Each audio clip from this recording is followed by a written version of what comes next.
Well then, everybody, it's been some time since we've all been together, hasn't it? Yo, true dat! Hey everybody, welcome. Welcome back to my channel. I am very excited to bring you a video this week. This week, I have here for you Record of Ragnarök that I'm going to be analyzing.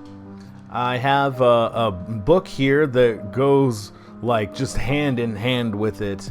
I'm going to get to the meat and potatoes of it pretty fast, but today's video is just a little bit of a cock tease. I'm so sorry about that, but I do want you to pick up this book before we get into what it is I want to talk about with you.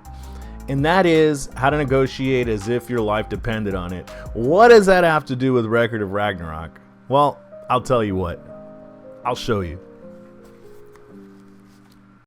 Should we allow mankind to exist for another 1,000 years and forgive their crimes? Or alternatively, do we put an end to them for eternity?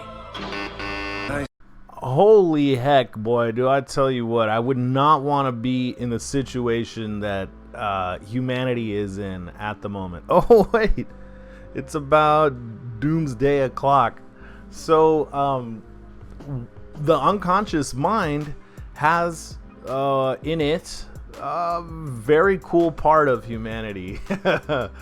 It has all the good parts and it has all the bad parts. Let's see what the whole debate is here, and let's see if we can't dig ourselves out of this hole. Why don't you mention some really awesome things about humanity, Shiva, please? I say we finish off the wretched things. I've watched them for a millennium, and I haven't caught any sign of them learning from their mistakes. Let's give them the old fire and brimstone. Shiva's right. Uh-oh. This doesn't seem to be working out in my favor. Shiva, you're supposed to help me out here, bud. I'm featuring you in my video, bro. What are you doing? You're trying to get me killed, man. Let the record show that the Council of Valhalla has managed to agree on a unanimous decision to end the No, race. don't. No, please. Oh, thank God someone's come in here. Whew. Thank the Lord for this woman. Thank the Lord for this book. I'm about to help you understand the unconscious mind with anime and an FBI investigator. Jeez, does that sound juicy? And yeah, it really is. I'm like super excited to introduce these two items here to you.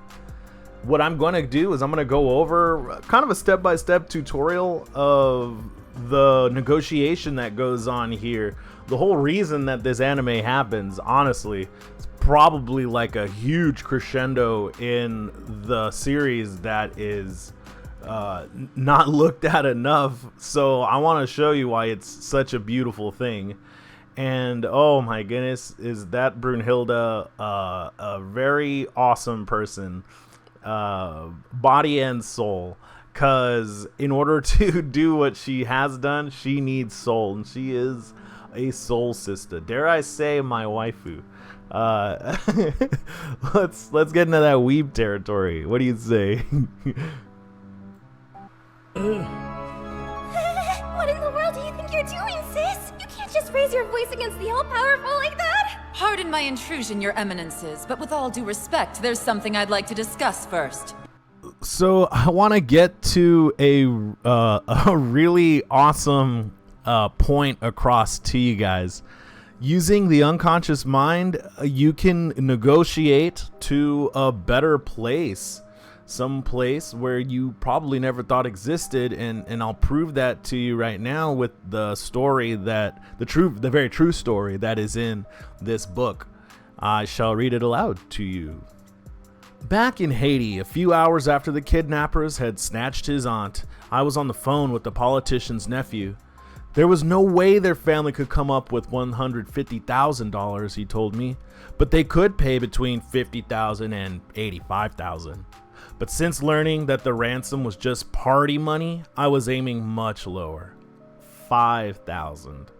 We were not going to compromise.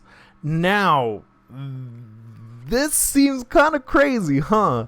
Like, yo, what are you doing? Are you trying to get this dude to like have his aunt be killed? And you know, if it weren't Chris Voss on the other end of the negotiation here, I wouldn't trust this situation to anybody. Now he says, continuing, I advise him to start off by anchoring the conversation in the idea that he didn't have the money, but to do so without saying no, so as not to hit their pride head on. How am I supposed to do that? He answered in the next call. The kidnapper made another general threat against the aunt again and demanded the cash. That's when I had the nephew subtly question the kidnapper's fairness. I'm sorry, the nephew responded, but how are we supposed to pay if you're going to hurt her?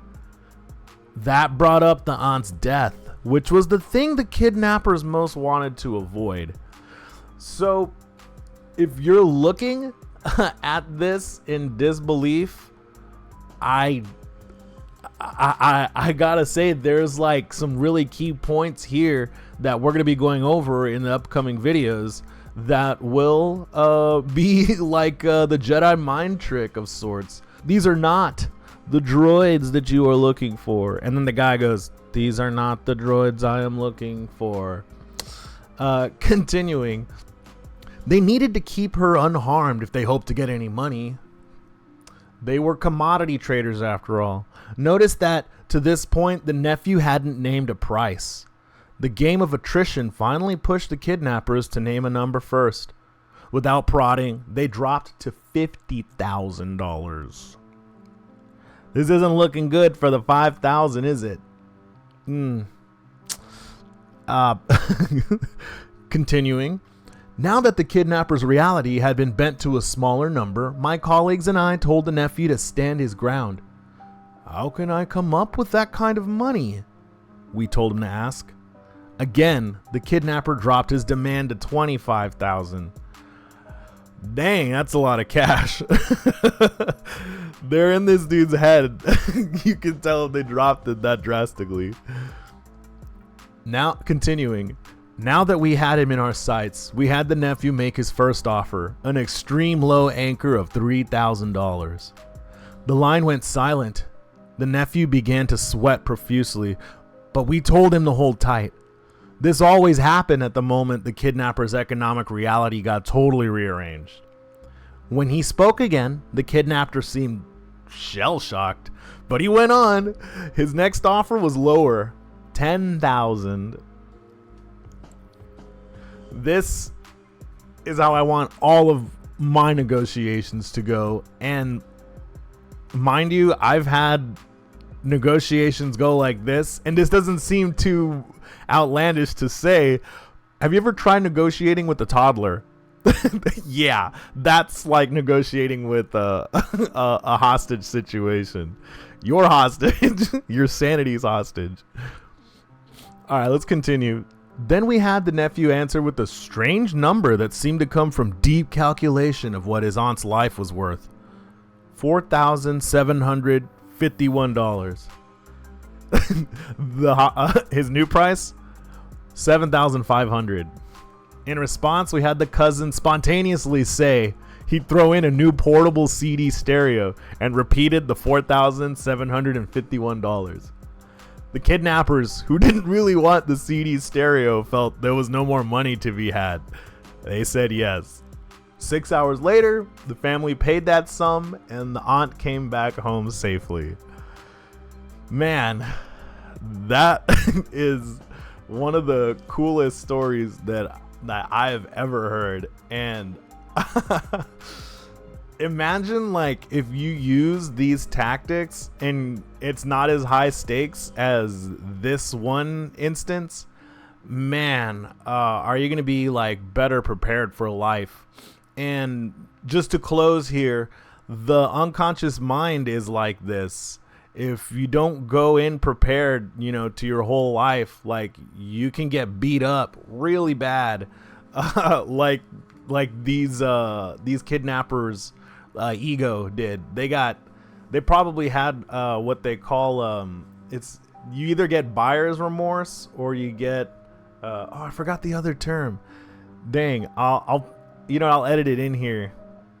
But if you get done dirty in a deal, you get buyer's remorse, or you feel like you undersold yourself. So I advise you, please stick around. I'm gonna show you Brunhilde negotiating, and it's like so seriously one-sided, it's crazy. And this will look like an MMA match when I'm done with you. So stick around, guys. I hope you enjoy what I have for you here this week.